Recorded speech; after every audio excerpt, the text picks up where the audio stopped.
बहुजनों की गुलामी लिखी है और वो इसलिए लिखी है कि जब तक ये बहुजन नेता पिटेंगे नहीं, चाहे अखिलेश यादव हो, चाहे मायावती हो, चाहे तेजस्वी यादव हो, चाहे रामदास अठावले हो, जैसा समाज पिट रहा है ना, तब तक ये नहीं पिटे। ये तो महलों में बैठे हैं, इनके बालक तो विदेशों में पढ़ रहे हैं, इनके पास तो हजार हजार 2,000 की करोड़ की प्रॉपर्टी है, ये तो फर्स्ट क्लास बंगलों में रह रहे हैं। इन्हें क्या पता है जो बहुजन समाज का अंतिम छोर पर रहने वाला व्यक्ति है उसके पास में आटा है नहीं है, उसे क्या पता कि भाई ये जो हमारा जो ये गांव में रहता है उसको ठाकुर साहब की कैसे सलामी करनी पड़ती है। इन्हें क्या पता कि 5 साल की बेटी का बलात्कार होता है तो उसकी FIR भी नहीं होती है, तो वो वेदना कैसी होती है, तो वो कष्ट कैसा होता है।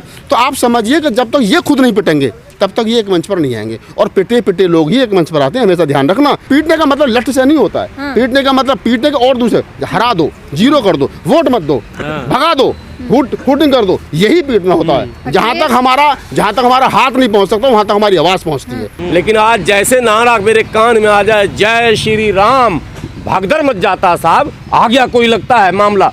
जो लोग आज दर्शन के लिए लाइन लगाए हुए हैं, कल को वो गंभीर होकर कभी एकांत में सोचेंगे कि राम जी के कद को जिस तरह से पेश किया जा रहा है इस देश में, राम जी का नाम जिस तरह से भय का बनाया जा रहा है नाम, इससे तो राम जी का कद छोटा हो रहा है। ममता बनर्जी कह रही है अल्लाह की कसम खाओ भाजपा को वोट नहीं देंगे। दीदी, मुसलमान वोट देता ही नहीं है, दिया ही नहीं है, देगा ही नहीं।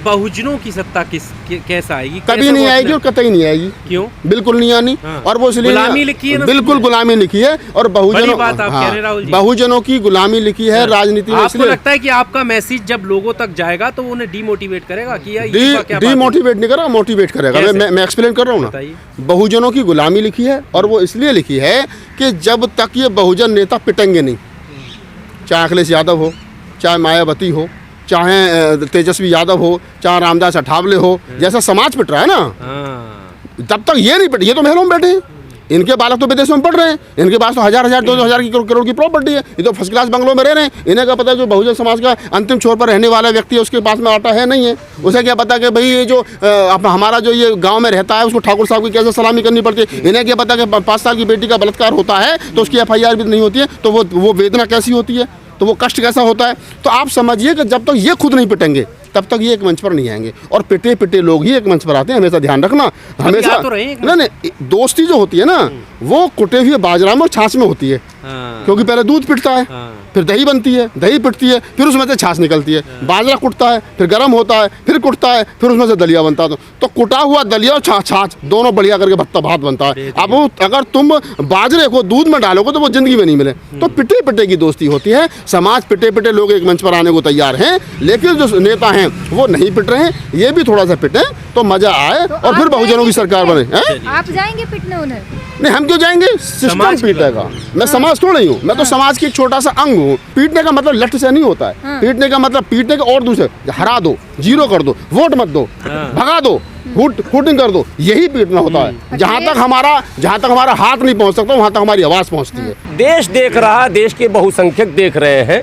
ऐसा नहीं है कि देश की बड़ी आबादी जो है वो कॉम्युनल है, बड़ी आबादी सेकुलर है। यहाँ का खमीर जो भारत का है वो सेकुलर है, यहाँ की मिट्टी सेकुलर है, यहाँ की सोच सेकुलर है। क्या उन सेकुलरवादियों को नहीं पता चल रहा? चल रहा उनकी गली मोहल्ले में कोई जा रहा है तो वो पहले खड़े हो, आपके आगे खड़े हो कि नहीं आ सकते? तो पता चल रहा है। थोड़ा सा देखिए, भय का माहौल है, खौफ का माहौल है, डर का माहौल है। पता सबको चल रहा है क्या हो रहा, सभी लोग देख रहे हैं, सुन रहे हैं। आप जैसे चैनलों के जरिए भी खबरें जा रही हैं, सोशल मीडिया पर सारी खबरें आती रहती हैं छन छन कर। जो कुछ मजहब के नाम पर हो रहा है इस मुल्क में, और खास करके जो अब राम जी के नाम पर जो कुछ हो रहा है वो पूरा देश देख रहा, पूरा देश देख रहा। मुझे उम्मीद है देश के लोग इसको गंभीरता से लेंगे। कब? अब प्रतीक्षा कीजिए, घबराने की कोई ज़रूरत नहीं है। उथल पुथल दुनिया की तारीख में बहुत कुछ हुआ, भारत में भी हो रहा। तारीख का एक हिस्सा है ये उथल पुथल होना। आपने कहा जैसे ज़्यादा जो मेजोरिटी है वो सेकुलरिज्म वाले हैं। जब आपके ऊपर कोई अत्याचार कर रहा है या कोई भी व्यक्ति आगे आ रहा है तो फिर वो आगे बढ़कर आपके आगे क्यों नहीं खड़े हो रहे? ये सवाल मैंने कई बार उठाया कि जैसे मॉब लिंचिंग होती है, मेरी मॉब लिंचिंग हो रही है, अफराजुल की हो रही है, तबरेज की हो रही है, पहलू खां की हो रही है, किसी की भी हो रही है। तो मॉब लिंचिंग करने वाले तो चुटकी भर लोग हैं, मुट्ठी भर भी नहीं है। लेकिन बाकी लोग जो तमाशेबीन हैं वो तो Sapa, Basapa, Congress, RJD, JDU, TMC, CPM, CPI इत्यादि इत्यादि सेकुलर पार्टियों के हैं। वो क्या कर रहे हैं? उन्हें कम से कम ये तो कहना चाहिए आगे आकर, भैया इसको क्यों मार रहे हो, ये तो मेरा वोटर है, और वो भी एग्रीमेंट किया हुआ वोटर है। आप देखिए ना, कसमें खिलाई जा रही है। ममता बनर्जी ने राम का कसम नहीं खिलाया, ताज्जुब की बात है। ममता बनर्जी अल्लाह का कसम खिलवा रहे हैं। ममता बनर्जी कह रही है अल्लाह की कसम खाओ भाजपा को वोट नहीं देंगे। दीदी, मुसलमान वोट देता ही नहीं है, दिया ही नहीं है, देगा ही नहीं, आप इसको कसम खिला रहे हैं। जो दे रहा उसको कसम खिलाइए ना।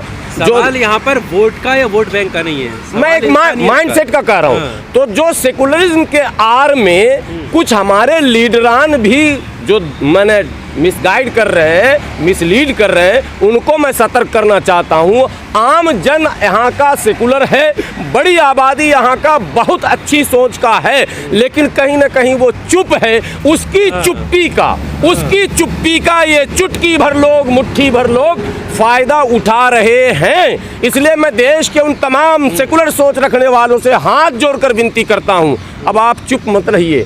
आपके सामने अगर कोई राम का नाम लेता है तो दिल बड़ा होना चाहिए, खुश होना चाहिए कि कोई राम भक्त आया है। लेकिन आज जैसे नारा मेरे कान में आ जाए, जय श्री राम, भगदड़ मच जाता साहब, आ गया कोई लगता है मामला। ये सोच बदलिए देश में, और अगर इस सोच को नहीं बदलेंगे तो नुकसान उनका होगा जो अपने आप को करोड़ों करोड़ों में गिनाते हैं। 100 करोड़ सनातन धर्मी हैं, वो बाद में उनकी गिनती 90, 80, 70, 60 होते होते जो कहा जा रहा है ना 50 और 75 सन बार बार गिनाया जाता है। टीवी डिबेट पे आप देखते ही होंगे। इसीलिए ये प्लान लाओ, वो प्लान लाओ, सीए लाओ, एनआरसी लाओ, यूसीसी लाओ, फैमिली प्लानिंग लाओ, फला लाओ, सारे हथकंडे हो रहे हैं। यूनिवर्सिटियों पर ताला लगाओ, इनके पढ़ने पर रोक लगाओ, इनके बढ़ने पर रोक लगाओ, इनके फलने फूलने पर रोक लगाओ। वो सब कुछ जो हो रहा है, वो कुछ भी आप कर लो, उल्टी पड़ गई सब तदबीर है, कुछ भी दवा ने न काम किया, और आखिर ये बीमार दिल ने आखिर काम तमाम किया। अंतोगतवा जिस रास्ते पर ये चल रहे हैं, ये रास्ता इनको माइनस पर लेकर जाएगा। ये रास्ता इनको हर हाल में नुकसान दिलवाएगा। ये रास्ता उनकी आबादी को कम करेगा, उनकी आस्था को कमज़ोर करेगा, उनकी सोच पर ग्रहण लग जाएगा।